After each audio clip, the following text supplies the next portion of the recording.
Espero que todos me puedan escuchar bien. Voy a empezar la sesión de hoy día que se denomina los 5 dominios de competencia del director de proyecto de desarrollo. Si tienen alguna pregunta, por favor, o hay algún interrogante, ustedes escriben por el chat o me avisan con los comandos que ya conocen ustedes acá del web. Bien, entonces vamos a empezar. Esta presentación en realidad no creo que sea muy larga, o otra que sea muy larga, pero sí me gustaría que haya preguntas para poder intercambiar ideas. Lo que vamos a ver ahora es básicamente las competencias que actualmente se consideran para un director de proyectos, y no solamente para proyectos de desarrollo, sino para proyectos en general, pero de la aplicación de los proyectos de desarrollo, yo he tratado de que se pueda también ver cómo estas competencias se aplican a los proyectos de desarrollo. Entonces, lo que ustedes van a ver ahora, básicamente es una adaptación de las competencias que el PMI ha estandarizado a nivel internacional para todos los directores de proyectos, pero lo que he tratado de hacer es cómo aplicar estas competencias que el PMI ha estandarizado a los proyectos de desarrollo. Entonces van a ver algunas aplicaciones, pero muy sencillas porque en realidad es muy genérica. Entonces, cualquier pregunta que tengan, por favor, me la formulan. Los 5 dominios de competencias. ¿De dónde sale esta idea de los 5 dominios de competencias? Voy a mostrar un poco cuál es el contexto y de dónde sale esta información. En primer lugar, habría que definir qué es una competencia de gestión de proyectos. Ahora se habla mucho de las competencias de gestión de proyectos y, como ustedes pueden ver en la lámina, hay una definición que se maneja en el campo de proyectos. Señala que una competencia de gestión de proyectos es la capacidad o la habilidad de una persona, de un profesional, para poder llevar a cabo actividades complejas dentro de un proyecto en base a unos estándares definidos, unos estándares que hayan sido aceptados o en función, digamos, del ambiente donde él se desarrolla en base a las políticas, a los procedimientos. Entonces, eso vendría a ser una competencia y esta capacidad debe permitirte a ti conducir a unos resultados que deben ser los que se esperan del proyecto. Entonces, en base a esta definición podemos decir que yo soy competente en la medida que adquiero esa capacidad, esa habilidad, para desarrollar actividades que me permitan que un proyecto logre sus objetivos, logre las metas que me planteo. Bien, ahora, partiendo de esta definición, entonces, nosotros podemos evaluar si somos competentes o no en gestión de proyectos.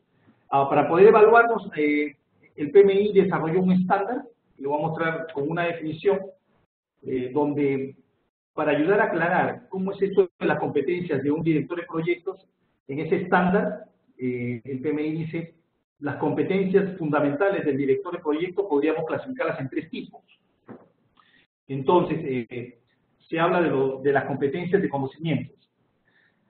¿A qué se refieren estas competencias de conocimientos? Se refieren a aquellas competencias que tienen que ver con lo que el director de proyectos sabe sobre la dirección de proyectos. Por ejemplo, ¿sabes tú cuáles son los procesos de la dirección de proyectos? ¿Cuáles son las herramientas y técnicas? ¿Conoces tú una metodología? ¿Conoces procedimientos? ¿Conoces, digamos, los instrumentos que se requieren para llevar a cabo los proyectos en sus diferentes fases? Entonces, el conocer todas estas cosas te da a ti una capacidad, una habilidad. Como habíamos dicho, volviendo siempre a los conceptos de competencias, que tú tienes la capacidad de poder conocer los fundamentos, tener conocimiento de todo lo que implica un proyecto. Ahora, este es un tipo de competencia. Estamos hablando prácticamente del marco teórico, el marco conceptual, pero luego esa competencia, que es lo que tú sabes sobre la gestión de proyectos, luego tiene que volverse práctica. Entonces, cuando tú aplicas esos conocimientos, cuando ya tú aplicas los procesos, aplicas las herramientas, aplicas las técnicas para lograr los resultados del proyecto, entonces estamos ya hablando ya no de competencia solo de conocimiento, sino de competencia de desempeño. Estas competencias de desempeño son aquellas que están relacionadas con la capacidad del director de proyectos para hacer o lograr que el proyecto cumpla con sus objetivos. Ya estamos hablando de la praxis, de la práctica. Yo podría decir ahora que todos nuestros vuelos a la Europa competencia de desempeño están relacionadas con la capacidad de hacer las cosas. Voy a dar un ejemplo para poder más o menos ir ligando ya estos dos conceptos. Supongamos que a nosotros nos enseñaran a manejar un auto. Todos ustedes seguro saben manejar un auto. Y a mí, por ejemplo, antes de que yo suba al auto, me enseñan todo el funcionamiento del auto. Entonces yo aprendo, digamos, cómo se prende el auto, cómo se agarra el timón, cuáles son los cambios, cómo se hacen los cambios, aprendo las reglas de tránsito, una serie de cosas. Todos esos conocimientos sobre el conducir autos y sobre las normas de tránsito podríamos decir que son las competencias y conocimientos. Pero cuando ya yo me siento en el auto, me subo al carro y comienzo a irme por la calle manejando con el auto, ya no estamos hablando solamente de cómo saber prender, de cómo saber conducir, sino de, digamos, de la habilidad que tú tienes para conducir ese auto y hacer que ese auto vaya de un lugar a otro respetando la señal de tránsito. Entonces, ahí es donde entramos ya la competencia de desempeño. Por eso se dice que un chofer pasa por diferentes niveles, ¿no? Un chofer cuando recién empieza es un chofer junior, tiene mucho temor, sobre todo cuando es un carro nuevo y en una pista donde hay alto tráfico, le da miedo incluso de agarrar un cruce. Hay muchas cosas que tiene que aprender que solo se van a aprender mediante la experiencia, mediante la práctica. De ahí pasan los meses y ese chofer, a medida que él maneja, a medida que él, digamos, se desempeña, él comienza a desarrollar un mejor desempeño. Entonces, por eso se dice que, ¿cómo podríamos medir, digamos, el aprendizaje de un conductor? Por los kilómetros recorridos, ¿no? O sea, imagínense un taxista que tiene 100.000, 200.000 kilómetros de recorrido con respecto a una persona que recién se ha comprado su carro y con la justa tiene 20 kilómetros de recorrido, ¿no? Entonces, ahí ya estamos hablando de competencia y desempeño. Y luego se habla de las competencias personales. Las competencias personales ya va más allá de los conocimientos y de la habilidad que tú tengas para aplicar esos conocimientos en la práctica. Y siguiendo el mismo ejemplo del auto, las competencias personales ya se refiere a la manera como tú te comportas cuando tú conduces ese auto, o sea, tu inteligencia emocional, tus emociones, tu manera de relacionarte con otros conductores, tus habilidades interpersonales. ¿Qué sucede? Que algunas personas, por ejemplo, cuando manejan el auto se vuelven muy renegones, ¿no? Cada vez que están manejando están que discuten con alguien, discuten con otro, o a veces se molestan y alguien le cruza el carro y él también va y le cruza el carro y de repente entramos en un conflicto ahí entre dos. Eso es lo que el PMI reconoce como las competencias personales. Cuando estamos hablando de proyectos, las competencias personales son la habilidad que tiene el project manager, el director de proyectos, para poder interrelacionarse con las personas del equipo del proyecto y con los interesados, ¿no? Entonces, si el ejemplo del auto les ha servido para poder entender estas competencias, en realidad estas competencias son el triángulo que se le conoce como el triángulo de competencias de todo director de proyecto, y podríamos decir que se aplica a todo tipo de profesión, no solamente la gestión de proyectos. Esto se puede aplicar para todo tipo de campo de profesional. Por eso que este triángulo es interesante, ya que permite que uno pueda aprender un poco sobre cómo se debe, digamos, analizar, ¿no? Cuál es mi nivel de competencia con respecto a la dirección de proyectos. Entonces, no sé si hasta ahí estará quedando todo claro. Voy a verificar si hay alguna pregunta revisando el chat. Bien. Si alguien tiene una pregunta, me lo escribe también para poder saber si tienen alguna necesidad. Estoy tratando de ver acá ahorita en el chat. Bien. Bien, vamos a seguir. Entonces, miren, como ustedes ven, esto que les he comentado, lo que acabo de hacer hace unos minutos, no lo he inventado yo. Esto sale del estándar. Ustedes pueden ver en la parte de abajo de esta lámina. Es el Project Manager Competency Development, el PMCD, el Framework, Second Edition del PMI. Este año va a salir la tercera edición de este documento. Entiendo que el PMI lo ha actualizado porque, como ustedes saben, ahora el PMI ha hecho un cambio tremendo en todo lo que se refiere al examen de certificación y ha generado cambios porque ahora se habla del triángulo del talento. Entonces, esto del triángulo del talento tiene que ver con esto, justo lo que yo estoy explicando, solo que es algo que el PMI, digamos, ha innovado y ha adaptado a estos tiempos, porque ahora, si ustedes han escuchado hablar del triángulo del talento, ya no solamente se habla de que el project manager debe ser competente desde el punto de vista técnico o competente desde el punto de vista de habilidades personales, sino que ahora se habla de las competencias que son requeridas para poder alinear un proyecto con un negocio. Bien, entonces, siguiendo con esta presentación, les voy a mostrar ahora lo que se conoce como, ya no el triángulo de competencias, sino vendría a ser el pentágono de competencias del director de proyectos. El pentágono de competencias del director de proyectos está también en el estándar y básicamente lo que trata es de darnos una mayor cobertura de otras competencias que tiene que tener el director de proyectos, pero que ya no están relacionadas necesariamente con la materia, o sea, ya no están relacionadas necesariamente con el conocimiento, con tu desempeño o con tus habilidades personales, sino que se agregan dos digamos, elementos más. Uno de ellos es la industria específica donde tú te desenvuelves. Porque miren, una cosa es que tú seas director de un proyecto de tecnología e información, y otra cosa es que tú seas director de un proyecto de construcción inmobiliaria, o de energía nuclear, o de hidrocarburos, gas natural. Entonces, ¿qué sucede? Evidentemente, cuando tú estás desarrollando un proyecto en una industria específica, vas a requerir algunas competencias adicionales que son propias de la industria. En ese sentido, significa de que el project manager, el director de proyectos, debe tener, digamos, ciertas competencias en el campo en el cual se desenvuelve el proyecto. En el caso mío, por ejemplo, yo soy ingeniero de petróleo y gas natural. Evidentemente, cuando yo trabajo con proyectos de hidrocarburos, para mí se me hace mucho más fácil todo porque no solamente conozco lo referido a la dirección de proyectos, a la gestión, sino también conozco el campo, el sector, ¿no? Proyectos que tienen que ver con la construcción de gasoductos, proyectos que tienen que ver con la perforación de pozos, el análisis de reservorios, cosas que son propias de mi carrera. Entonces, yo he desarrollado unas competencias en base a la profesión que yo seguí, y cuando yo hago proyectos en ese campo, evidentemente me siento como pez bajo el agua. Ahora, el PMI también habla de otro elemento importante dentro de las competencias que debe tener un director de proyecto. Acabamos de mencionar ya 4, pero viene una quinta que es muy importante tener en cuenta. Es el caso de las competencias que tienen que ver con la organización. El tener la capacidad de poder tú adaptarte a la cultura de la organización, de poder entender los factores ambientales, o sea, cómo se desenvuelve la organización, cuál es el creo de la organización, la política de la organización. Tú cómo te insertas en ese marco, digamos, en ese ambiente, cómo te insertas en esa política, en esa cultura para gestionar tu proyecto. Porque cuando uno entra a una empresa o a una institución, uno entra y evidentemente el mundo sigue adelante dentro de esa organización. Entonces, uno generalmente tiene que tener la capacidad de poder adaptarse a ese mundo y hacer lo mejor que se pueda, ¿no?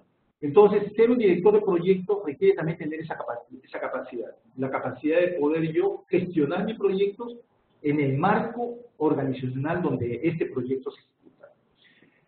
Bien, entonces, si estos elementos ya son claros, de aquí podemos entender cómo esto podría aplicarse entonces a los proyectos de desarrollo, ¿no? Y si hablamos de los proyectos de desarrollo, entonces diríamos que evidentemente las 3 competencias primarias que mencioné hace un rato, o sea, la competencia de conocimiento, la competencia de performance o de desempeño y las competencias blandas se aplican, sí o sí. Lo que cambiaría sería básicamente la industria específica. En este caso estaríamos hablando de la industria que representan todos los proyectos de desarrollo y con su respectivo sector, ¿no? Si tú estás trabajando en un proyecto de desarrollo, digamos, que tiene que ver con el tema de salud, entonces ese es tu campo, esa es tu industria específica. Si estás trabajando en un proyecto de desarrollo que tiene que ver con medio ambiente, ese es tu campo, esa es tu industria específica. Si estás trabajando en proyectos de desarrollo que tienen que ver con la construcción de infraestructura, el Ministerio de Obras, etcétera, esa es tu industria específica. En la organización, cuando se refiere a los aspectos organizacionales, las competencias, evidentemente el que trabaja en proyectos de desarrollo debe conocer cómo se manejan los proyectos, cuáles son las normas, cuáles son, digamos, las pautas que uno tiene que tener en cuenta cuando ejecuta un proyecto en organizaciones que desarrollan proyectos de desarrollo. Y en este caso son los ministerios, son los países con sus políticas, las políticas públicas en las cuales se desarrolla el proyecto. Si el proyecto de desarrollo se desarrolla en Panamá, entonces hay que respetar las normas que tiene el gobierno, que ha establecido el Estado panameño para los proyectos que financian el desarrollo y que también tienen que tener en cuenta lo que propone también el ente financiador. En este caso, el Banco Interamericano de Desarrollo también propone algunas normas que se aplican, digamos, a los proyectos que financia Y eso también forma parte de lo que podríamos decir el esquema organizacional que tú tienes que considerar. Por eso que es muy importante que cuando uno gestione un proyecto de desarrollo, tenga en cuenta estos dos aspectos claves dentro de las competencias que vamos a trabajar.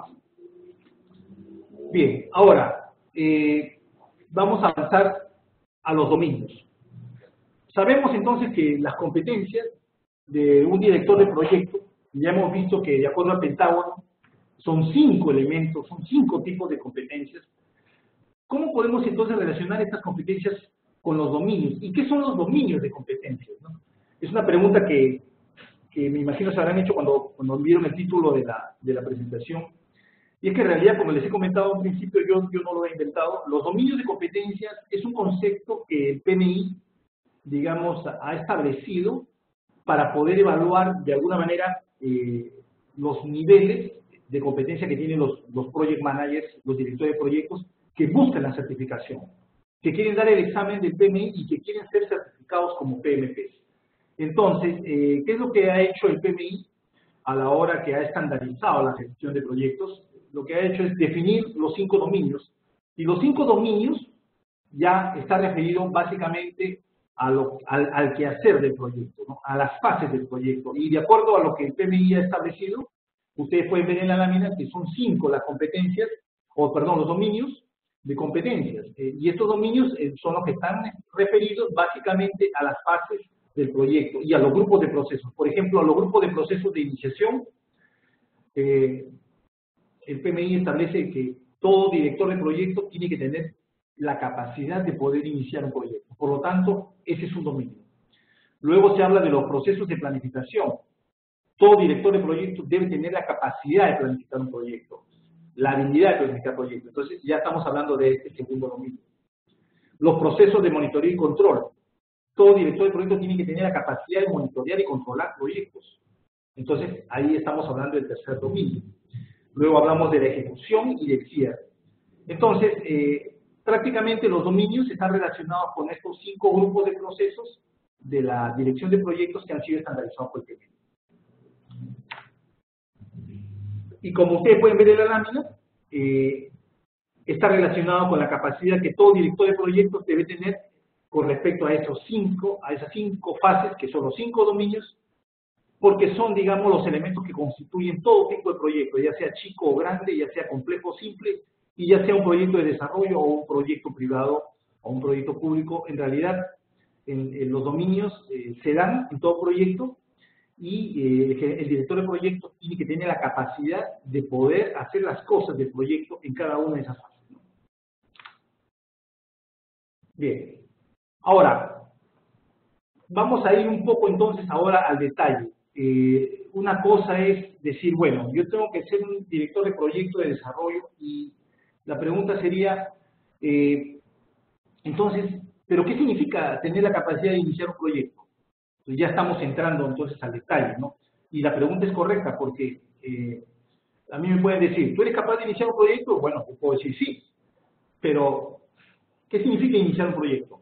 ¿Y de qué capacidad estamos hablando? O sea, y cuando hablamos de capacidad o de competencia o de habilidad, estamos hablando de hacer cosas concretas, de tener la habilidad de hacer algo concreto. Entonces aquí vamos a ver en esta lámina algo de esas capacidades concretas, de esas habilidades concretas que deben tener. En realidad, por ejemplo, para la competencia para iniciar proyectos, el PMI ha estandarizado estas, y yo lo que he hecho es darle, como le digo, una aplicación a los proyectos de desarrollo.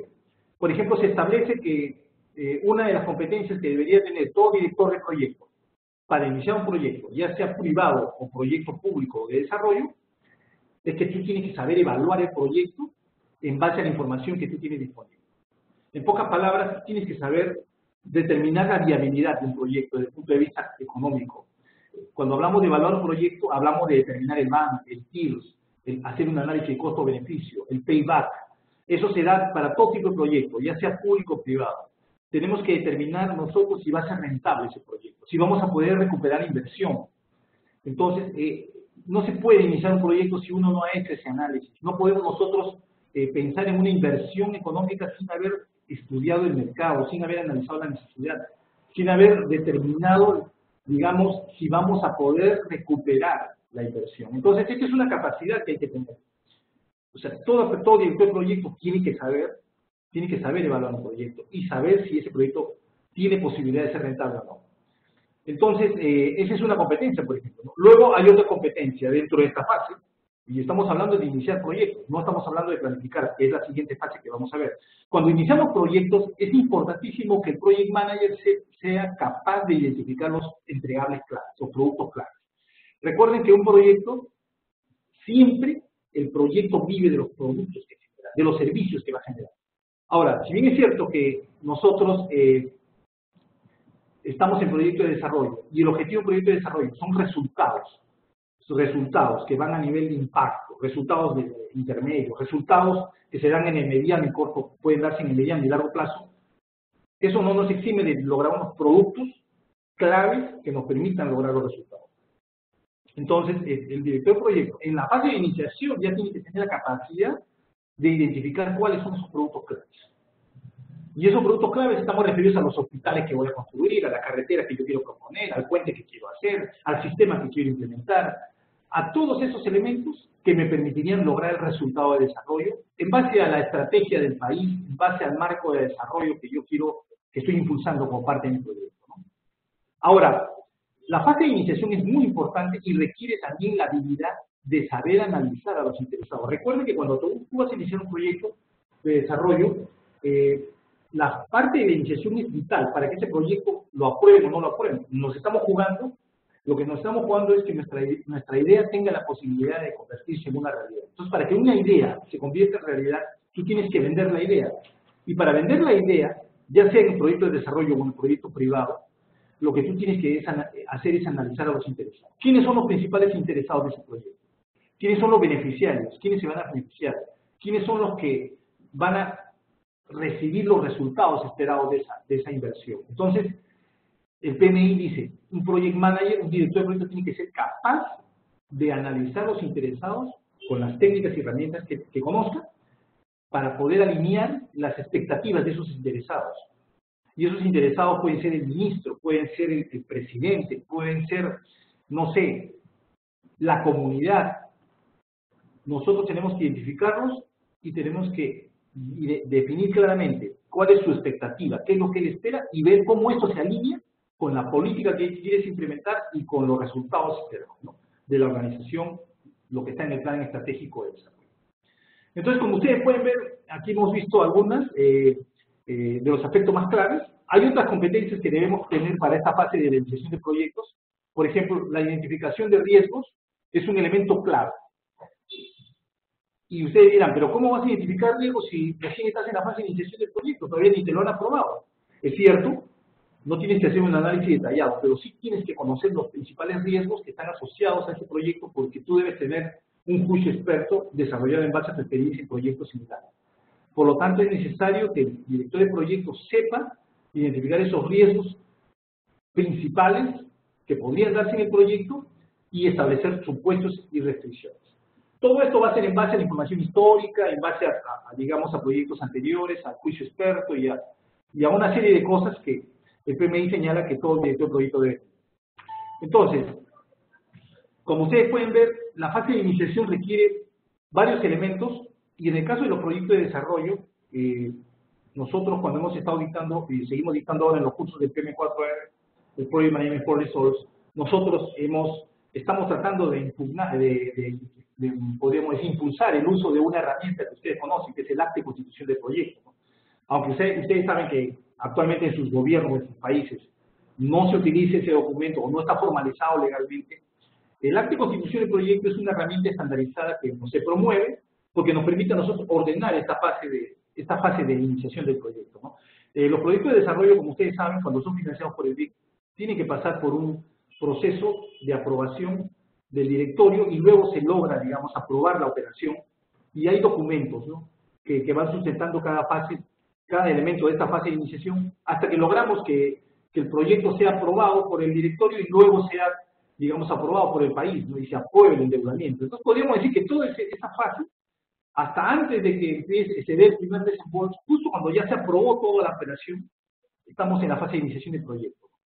Y es en ese momento donde un acta de constitución Es un elemento, un documento importante que le permitiría o que le permite a un proyecto de desarrollo tener, digamos, de manera concisa y ejecutiva toda la información clave del proyecto. Y por eso nosotros mucho enseñamos esto, tratamos de transmitir esta buena práctica para que los proyectos puedan tener un acta, donde podamos ver nosotros cuál ha sido la racionalidad del proyecto, cuál ha sido el objetivo del proyecto, por qué se aprobó, cuáles son los componentes claves, cuál es el presupuesto que se ha asignado, cuál es el tiempo en que se traza el proyecto, los resultados esperados, cuál es la estructura de gobernabilidad que tendrá el proyecto, cuáles son los principales criterios que se tendrán para hacer los cambios, quién va a ser el director del proyecto si es que ya lo van a nombrar, y elementos fundamentales que en un documento que no debe pasar de 5 hojas tienen que estar, digamos,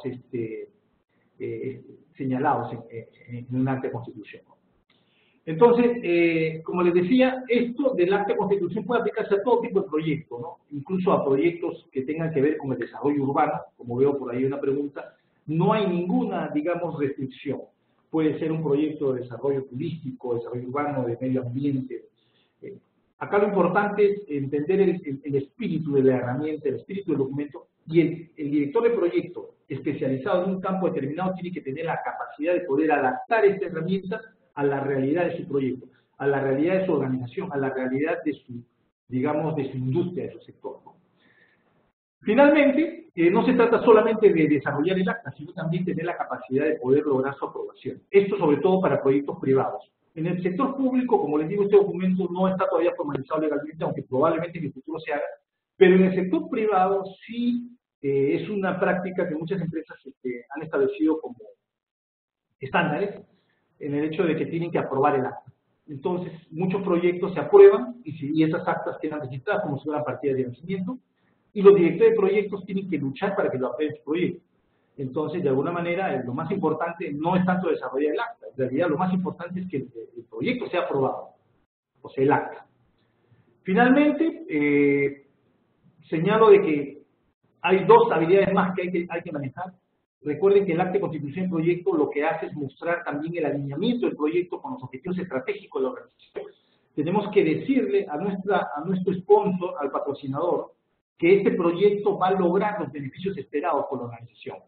Y eso, para poder llegar a eso, nosotros tenemos que saber manejar, conducir un análisis de resultados. O sea, ¿cuáles son los resultados esperados por la organización? Si estoy en un ministerio, ¿cuál es el resultado que se espera? ¿Cuál es la política que quiere implementar el nuevo ministro o el nuevo gobierno? Ese objetivo de desarrollo que él ha planteado. Entonces, nosotros tenemos que proponer un proyecto que esté alineado a ese objetivo, ¿no? A ese propósito que él tiene, y por lo tanto tenemos que establecer resultados concretos que van a contribuir al logro de ese resultado institucional. Eso es lo que viene a ser el Código 07, conducir el análisis de resultados con los interesados. Finalmente, tener la capacidad de saber informar a los interesados sobre la aprobación del acta. Todos deben saber de que hay un acta de constitución aprobada, y esa acta deberíamos difundirla para que todos sepan que este proyecto ahora se va a ejecutar y cuáles son, digamos, los aspectos más relevantes del proyecto. Bien, entonces, me tomé un poco de tiempo para explicar lo que es la iniciación, porque en realidad es una de las competencias donde generalmente no hay mucho detalle, una de las competencias que los directores de proyectos no detallan mucho, sin embargo, es muy importante para que el proyecto pueda iniciar. Ahora, con respecto a las competencias para planificar proyectos, en realidad ahí sí hay conocimiento, tenemos experiencias. Yo sé que muchos de ustedes trabajan en proyectos, por lo tanto aquí no voy a tomarme mucho tiempo de explicación, pero sí es bueno mencionarlas, ¿no? Y mencionar lo que el PMI considera importante para evaluar. Por ejemplo, el hecho de que tú seas capaz de revisar y evaluar detalladamente los requisitos, las restricciones y los supuestos. Los supuestos que el proyecto ha considerado para poder tú planificar. Entonces, todo eso implica que tú sepas interpretar el acta de constitución. Yo, por ejemplo, puedo ser un director de proyecto que me han nombrado a un proyecto durante el cual yo no participé en la fase de iniciación, pero me llama para que yo lo planifique. Entonces, yo voy a coger el acta de constitución y del acta de constitución yo tengo que empezar a armar mi plan. Ahora, eso es una parte. Luego tenemos que tener la capacidad nosotros de poder hacer una serie de cosas para el proyecto. Por ejemplo, el hecho de crear la estructura de desglose del trabajo para definir el alcance del proyecto. El hecho de poder elaborar un plan de gestión de costos o un presupuesto en base al alcance del proyecto y en base al cronograma. También el hecho de desarrollar el cronograma en base a entregables aprobados por el proyecto, los hitos, etcétera. En algunas organizaciones se elaboran planes de gestión de recursos humanos. En el caso nuestro, en el PMI, en el PM4R, proponemos que se desarrolle, digamos, la matriz RACI, por ejemplo, para poder manejar mejor los recursos humanos. O el hecho de desarrollar un plan de gestión de comunicaciones. Algunas organizaciones tienen planes detallados para poder gestionar sus comunicaciones. Nosotros, por ejemplo, en el PM4R lo que proponemos es que se elabore por lo menos una matriz de comunicaciones que le permita, digamos, al equipo del proyecto poder ordenar sus comunicaciones y tener bajo control todo lo que se comunica en el proyecto. El plan de gestión de adquisiciones, que es algo que todos conocen, un project manager, un director de proyecto tiene que saber elaborar un plan y tiene que saber ejecutar el plan. Entonces, el plan de gestión de adquisiciones es fundamental, pero este plan tiene que estar alineado al alcance, al presupuesto y al programa. El plan de gestión de riesgos, por ejemplo, el director de proyecto debe ser capaz de planificar la gestión de los riesgos. Y no estoy hablando solamente de poder monitorear los riesgos, sino de planificarlos. O sea, la gestión de los riesgos, de acuerdo al PMI, implica una serie de procesos y en el caso de los proyectos de desarrollo, es muy importante identificar los riesgos que están relacionados al desarrollo de la operación. Entonces, esta es una habilidad importantísima que se hace, digamos, urgente desde la fase de planificación. Luego, tener la capacidad de elaborar y presentar un plan de ejecución del proyecto. Esto sí es algo que es una práctica que deben tener todos los directores de proyecto. No se puede ejecutar un proyecto sin tener un plan. Eso lo hemos lo hemos estado promoviendo mucho y tenemos que tener un plan, no cualquier plan. Cuando hablamos acá de plan, hablamos de un plan bien organizado, un plan que está integrado por varios planes subsidiarios, un plan que contiene una línea base establecida tanto para el alcance, para el tiempo y para los costos, un plan que establece los estándares de calidad que se esperan, digamos, recibir como resultado de la ejecución del proyecto. Entonces, en realidad, un director de proyecto tiene que saber elaborar un plan, porque ese plan es el instrumento que le va a permitir a él dirigir el proyecto. Entonces, esta es una habilidad fundamental para un director de proyecto, ya sea el proyecto privado, ya sea el proyecto público o de desarrollo. Luego, algo que se estila mucho es conducir una reunión de lanzamiento. Todos los proyectos deben ser lanzados, debe haber una fecha especial donde el proyecto se presenta ante la sociedad o ante la organización. El director de proyecto tiene que tener la inteligencia para poder hacer esto correctamente. Luego, desarrollar un plan de gestión de interesados, que es otro elemento fundamental. Recuerden que los proyectos viven de la gestión de los interesados. Un proyecto ahora puede ser totalmente paralizado si no sabe gestionar a sus interesados. Por eso ahora el PMI le ha dado mucha importancia a la gestión de interesados y esa fue la razón por la cual se cambió la versión del PMBOK. La última edición fue transformada y donde se incluyó en la quinta edición donde se incluye la gestión de interesados que antes no existía. Entonces ese fue un cambio trascendental en el PMBOK que afectó, digamos, la cultura en que la gente trabaja los proyectos, porque actualmente todos gestionamos interesados, pero el PMI lo que hizo es promover, digamos, un análisis de interesados con un mayor rigor, de manera sistemática, ¿no? Entonces, esto es algo que se tiene que tener en cuenta. Bien, la planificación de los proyectos, las competencias para planificar son muy amplias. En realidad, podríamos decir que es la que requiere mayor, digamos, podríamos decir, mayor capacidad porque son muchos aspectos los que se tienen que planificar en un proyecto. En realidad el proyecto tiene tantos elementos y dependiendo del tipo de proyecto vamos a tener que hacer una serie de planes y una serie de documentos e instrumentos para poder gestionar el proyecto. Sin embargo, una vez que el proyecto está aprobado, viene la parte más importante, porque si bien es cierto, planificar el proyecto es fundamental, ejecutar es lo que le da sentido al proyecto. O sea, de nada me sirve tener un plan precioso, un plan bien hecho, si no soy capaz de ejecutarlo. Entonces, aquí hay unas competencias que están relacionadas con la ejecución y es algo que se aplica en todos los proyectos. Por ejemplo, todos saben que cuando ya el plan está aprobado, el primer paso que debe dar el director de proyecto, de desarrollo o privado si quiere, es adquirir y gestionar los recursos del proyecto. O sea, yo no puedo ejecutar el proyecto si no tengo recursos. Y lo primero que tú haces es contratar, comprar, adquirir. Y tienes que hacerlo inmediatamente para que todo se ponga en acción. Empezando por el equipo del proyecto, ¿no? Que son las personas que te van a acompañar o las que van a trabajar en la unidad ejecutora. Si tú no tienes buenos recursos, no formas un buen equipo, la posibilidad de éxito de ese proyecto es mínima. Por lo tanto, esa es una de las habilidades más importantes de la ejecución del proyecto. Otra es tener la capacidad de ejecutar las actividades del proyecto de acuerdo al plan. Y esto es algo que lo voy a señalar con mayor detalle. ¿Saben cuál es el problema de los proyectos de desarrollo? Que muchas veces los planes se hacen para guardarlos en el escritorio o para que se queden en el archivo de la computadora, porque después nunca más los vuelven a ver. Y eso es una mala práctica, y hay que decirlo con honestidad.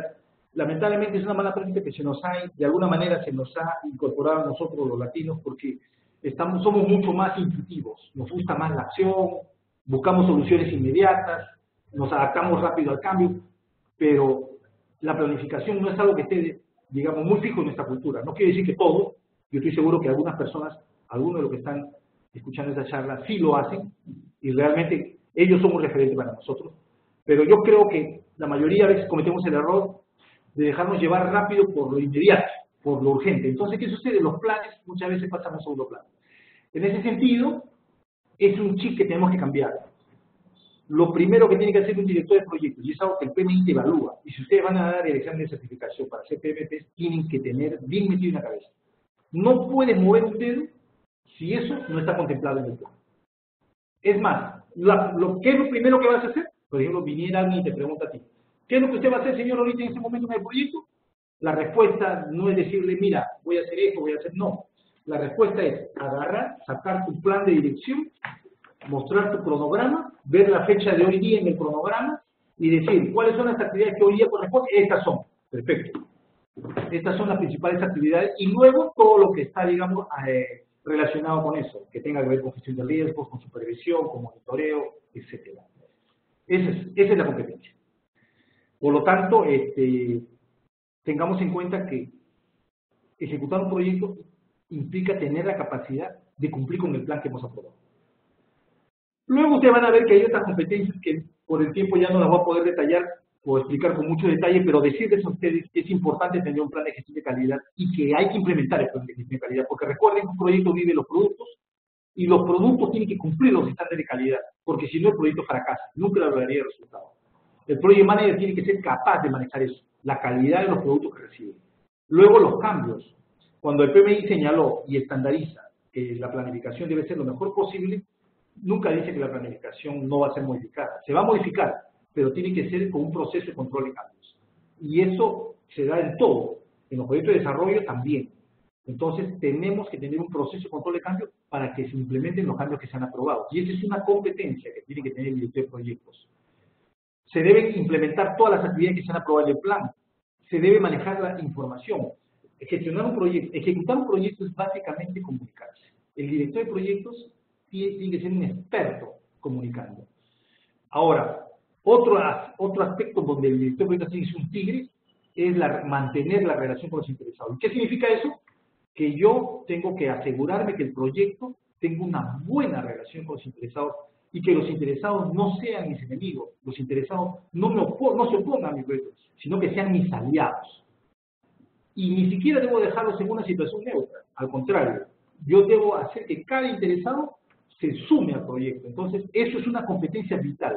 Es tan importante ahora para un proyecto que el no tener esa competencia simplemente pone al proyecto en un alto riesgo. Eso es con respecto a las competencias para ejecutar proyectos. Ahora, con respecto al monitoreo de proyectos, y esto sí es, creo que es algo de lo que más se conoce, recuerden que todo director de proyectos tiene que saber medir el rendimiento del proyecto. Ahora, aquí hay un tema, ¿no? En los proyectos de desarrollo muchas veces se ha medido el rendimiento, pero utilizando las variables separadas. Y es algo que nosotros, cuando hemos estado enseñando la metodología PM4R, nos hemos dado cuenta, ¿no? Que muchas veces las personas saben hacer su presupuesto, saben hacer su cronograma, y saben hacer sus adquisiciones, y todo lo saben hacer, pero a veces lo hacen en forma aislada y separada. Pero ¿qué sucede? Que el monitoreo del proyecto es sobre una línea base integrada. Entonces, ¿cuál es la recomendación aquí? Que el rendimiento del proyecto se tiene que hacer sobre una línea base integrada. Por lo tanto, hay indicadores precisos que se utilizan ahora para medir el rendimiento del proyecto. Y es que todos los indicadores ahora que se han planteado, hasta el momento al menos, están en base a la técnica de valor ganado. Entonces, un director de proyecto debe conocer la técnica de valor ganado para poder medir el rendimiento del proyecto. Hay indicadores que se han establecido como el SPI, el CPI, etcétera. El Banco Interamericano de Desarrollo ha establecido un indicador que se conoce como ¿cómo se llama? El índice de rendimiento del proyecto, que tiene su propia fórmula, pero que está desarrollado en base al SPI y al CPI. Entonces, en todos los proyectos, esos son los indicadores. Si ustedes están ejecutando el proyecto, ustedes se darán cuenta, por ejemplo, los que saben usar el project te saca el CPI, el SPI, todos los indicadores de rendimiento. El Primavera igual. Todos los software de proyecto saben que la única forma de monitorear el proyecto es aplicando la técnica de valor ganado. Ahora, no solamente vamos a monitorear rendimiento de tiempo, de costo, de cronograma, también tenemos que monitorear la calidad, tenemos que monitorear los entregables, tenemos que monitorear los riesgos, tenemos que monitorear los incidentes, tenemos que monitorear las adquisiciones. Entonces, esas son las otras competencias que complementan lo que yo señalaba aquí, ¿no? Entonces, vamos a tratar de que a la hora que monitoreamos un proyecto, tomemos en cuenta todos los elementos que hemos planificado. Por eso que el monitoreo de proyectos es una actividad que se realiza para todas las áreas de conocimiento. Y en el caso del proyecto de desarrollo hay que monitorearlo todo, pero con unas técnicas que son específicas, ¿no? Ahora, el monitoreo de proyectos es una competencia que se realiza de manera, digamos, permanente durante la ejecución del proyecto. Y finalmente, para concluir, la competencia para cerrar un proyecto. Este es otro elemento, otro dominio en los cuales a veces no hemos tomado mucho detenimiento, porque cuando ya se está cerrando el proyecto, pareciera que se va la adrenalina y también se va un poco digamos, el aspecto atractivo del proyecto. Sin embargo, lo importante aquí es que cuando uno cierre el proyecto, se asegure de obtener la aceptación final de los entregados del proyecto. Ustedes recuerden que no van a poder cerrar su proyecto si alguien no lo aprueba, si no aprueban sus productos finales, si no se aprueban sus productos claves. Ahora, otro elemento de la fase de cierre es que ustedes van a transferir la propiedad de los entregados. ¿Quién se va a quedar con el producto que ha desarrollado el proyecto? ¿Quién se va a quedar con eso? Eso es algo que el director de proyecto tiene que prever. Otro elemento es, por ejemplo, que podamos hacer el cierre administrativo, legal y financiero. Eso creo que sí todos lo saben porque alguien tiene que rendir cuentas y quedarse para cerrar el proyecto. Generalmente hemos dejado esta tarea a los contadores, pero quiero que sepan que esta es una labor del director de proyectos. Otro elemento, y de repente el más relevante desde mi punto de vista, las lecciones aprendidas.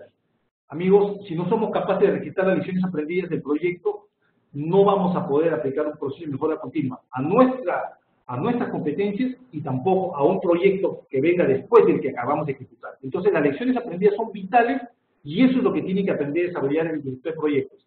La capacidad de poder registrarlas, compararlas, documentarlas, sistematizarlas e interiorizarlas, porque las lecciones aprendidas tienen un valor increíble. El valor de una lección aprendida es el presupuesto de ese proyecto. Y finalmente, acá hay otros elementos más que hay que considerar. Sobre todo hay que saber obtener retroalimentación de los interesados relevantes del proyecto. Entonces yo con eso doy por concluida la presentación y solamente decirles que, digamos, ahora que yo voy a escuchar sus preguntas para poder ya terminar el webinar.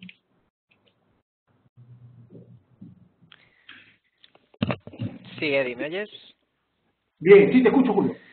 Sí, vale. Juan, durante la presentación, había dejado un comentario en el chat que comentaba, ¿qué recomiendan para la interpretación del estándar en el área del desarrollo urbano? Muy bien. En el área de desarrollo urbano, lo que hay que hacer es, en primer lugar, ver cuáles son los aspectos más relevantes, qué es lo que pide, digamos, los aspectos que debe cuidar el director de proyectos cuando ve, digamos, este tema del desarrollo urbano. Posiblemente el director de proyecto, si no es un especialista en tema de desarrollo urbano, o sea, si no es arquitecto, o si no es alguien que ha estudiado planificación relacionado a ese tema, debe estar con una persona experta en ese tema para que esa persona le haga ver los aspectos fundamentales, los aspectos técnicos que tiene que considerar el proyecto. Recuerden que un director de proyecto no tiene que saberlo todo, pero si hay alguna materia o un área donde el director de proyecto no tiene conocimiento, tiene que rodearse de esa persona que sí conoce, para que esa persona le transmita a él los riesgos, los supuestos, las restricciones, los elementos que tienen que considerarse dentro de la planificación. Eso es lo que hay que hacer. Y las competencias, en este caso estaríamos hablando que el director debe tener la capacidad de poder, digamos, intercambiar experiencias con personas que son las que dominan el área específica, ¿no? No sé si hay alguna pregunta más. Bueno, más que pregunta, había un comentario, decía Juan Carlos, los aportes de las competencias como integridad sistemáticas apoyado con la especialización, una necesidad actual sobre todo en las entidades públicas ya que se afectan por la dirección parcializada. Ok, me refiero, bueno, imagino que el comentario va al hecho de que cómo se selecciona a las personas o a las que va a manejar el proyecto. Pero lo que señala, digamos, el estándar es que las personas que deben ocupar los cargos, sobre todo el director de proyectos, debe realmente tener la capacidad de poder manejar todos esos aspectos, ¿no? Como habíamos señalado acá, que son la iniciación, la planificación, la ejecución y los otros elementos, ¿no? Ahora, para poder, digamos, saber si la persona que se ha elegido cuenta con esas competencias, evidentemente una selección basada en el currículum no sería suficiente. Eso sí es algo que debe quedar claro. No se puede saber si una persona, en base al currículum, digamos, tiene las competencias, porque las competencias blandas no se pueden ver viendo un documento, ¿no? Eso es lo que podría comentar al respecto. No sé si hay alguna otra pregunta.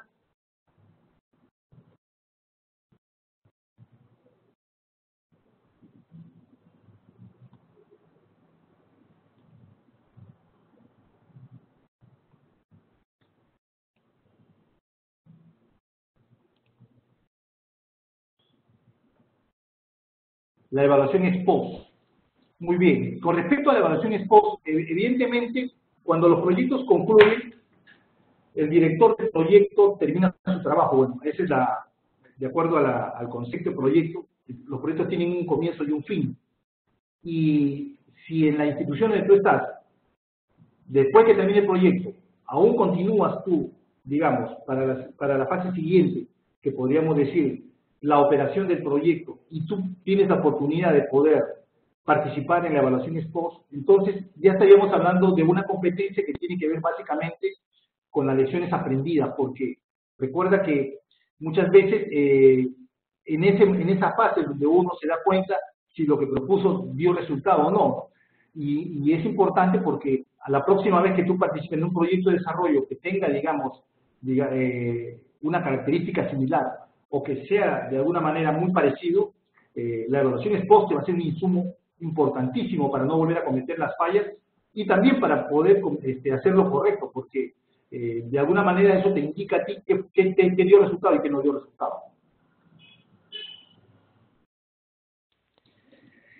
Sí, Eddie, tenemos una pregunta de Jorge Martelo que dice: buenas tardes, mi pregunta es si un project manager puede ser muy competente en diseño y planeación, pero no necesariamente en ejecución, y se puede evidenciar en el hecho que el ejecutor traduce sin problemas el diseño.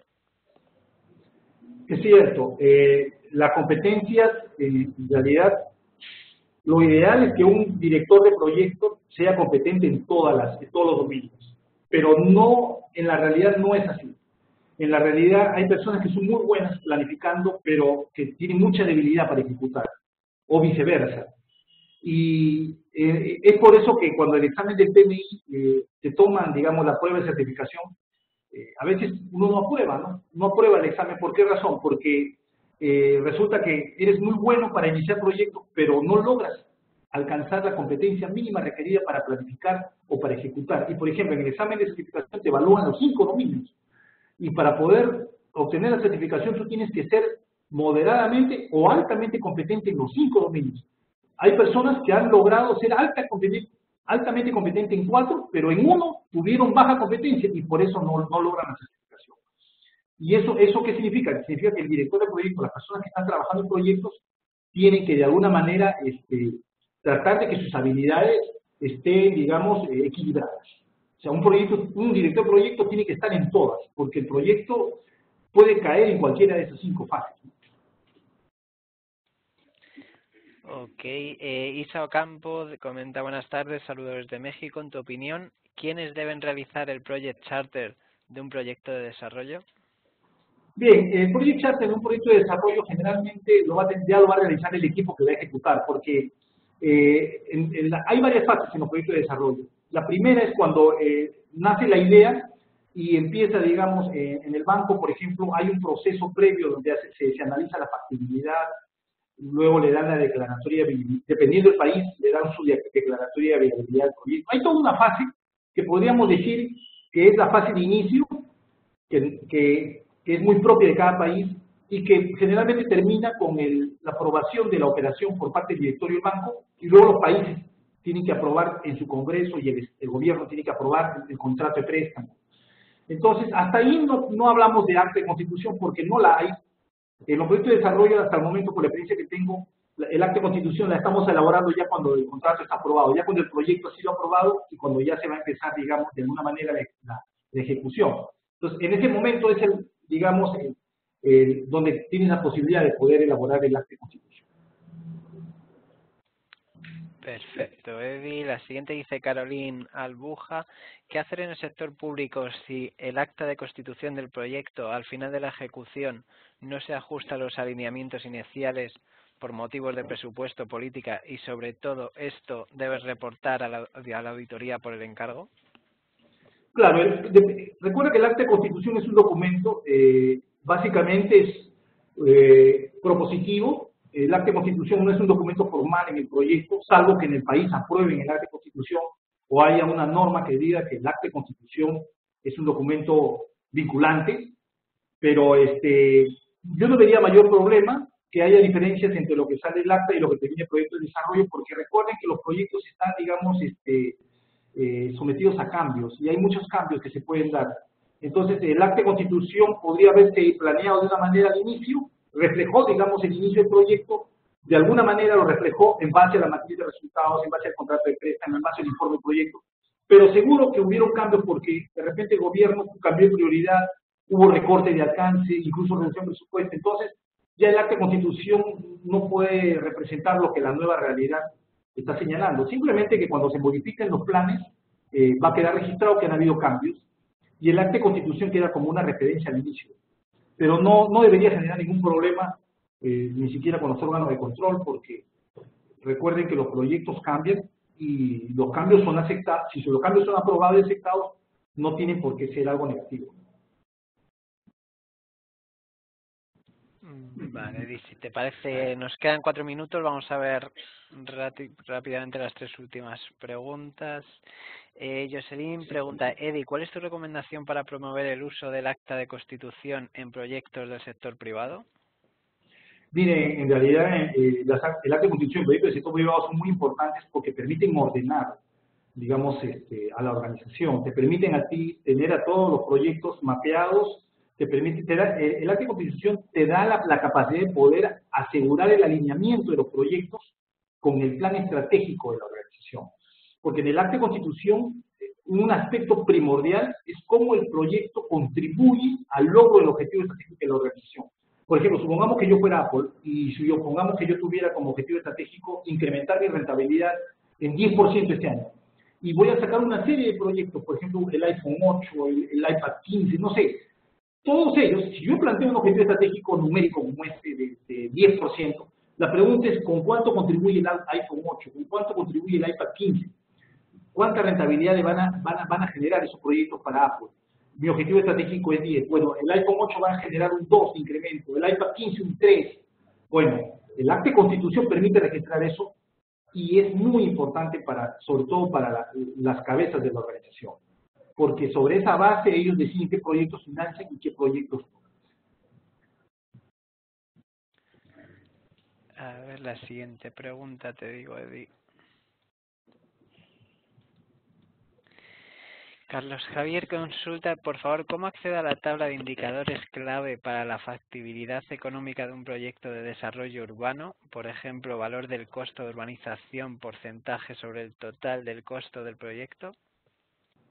Claro, por ejemplo, eso es en la fase de iniciación del proyecto. Hay que considerar todos los indicadores para hacer la evaluación económica del proyecto, ¿no? Como habíamos dicho, el análisis costo-beneficio que se tiene que implementar en esa fase es vital, y para eso hay que saber bien cuáles son todos los parámetros que permiten evaluar si ese proyecto va a ser rentable o no.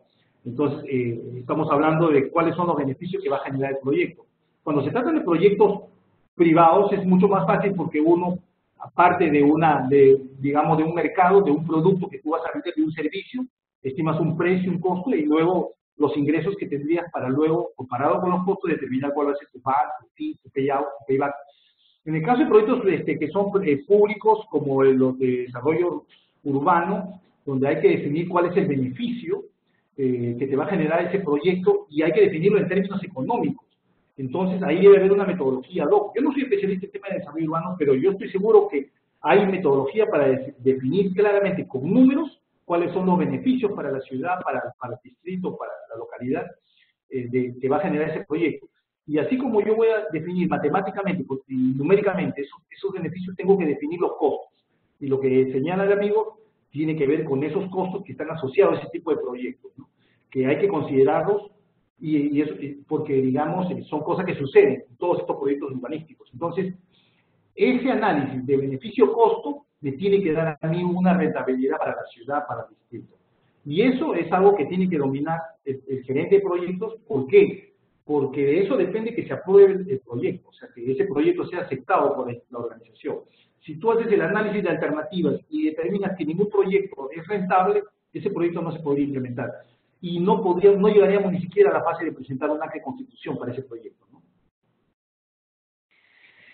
Y ya nos estamos quedando sin tiempo, hay más preguntas, pero vamos a hacer ya la última, que la siguiente sería de Alexandra. Eddie, ¿podrías compartir uno o dos proyectos exitosos los cuales ustedes del BID tengan ofrecido alguna consultoría, sectores público y privado?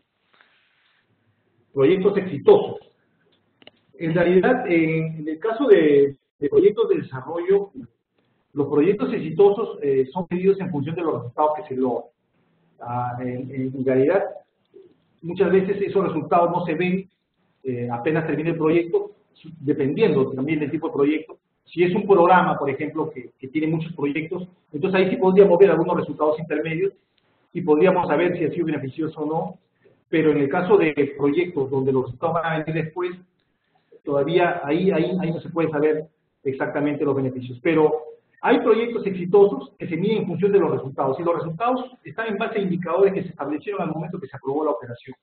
Indicadores que tienen que ver no necesariamente con términos económicos, sino con elementos que se establecieron para poder saber si ese proyecto resolvía o no resolvía un problema.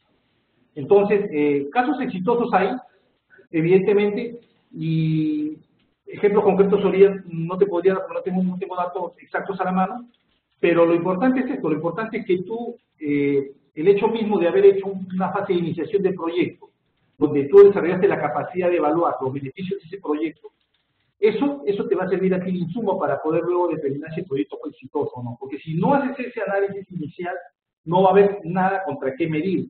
Por eso que en los proyectos de desarrollo, antes que se apruebe la operación, el banco utiliza una herramienta que se conoce como la matriz de resultados. La matriz de resultados es la que incorpora, prácticamente incorpora dónde están los indicadores sobre los cuales se va a medir el éxito o el fracaso. Perfecto, Eddie, pues creo que con esto ya podemos dar por cerrado el webinar. Había más preguntas, pero ya se nos acaba el tiempo. Creo que la verdad que ha tenido mucho éxito la convocatoria de este tema. Ha habido en algún momento ha habido más de 80 personas conectadas. Así que, bueno, más adelante, si surge la posibilidad, seguro que podemos tratar temas relacionados al que has tocado hoy, Eddie. Y nada, gracias a todos por haber asistido. Como saben, la grabación va a estar disponible a partir de mañana dentro del PM4R Cloud. Y muchas gracias a ti, Eddie, por la presentación y tu tiempo. Gracias a todos, amigos. Ha sido un gusto poder estar con ustedes. He estado viendo los nombres de los que están participando. Todos los aprecio mucho. Yo conozco mucho de ustedes. Muchas gracias.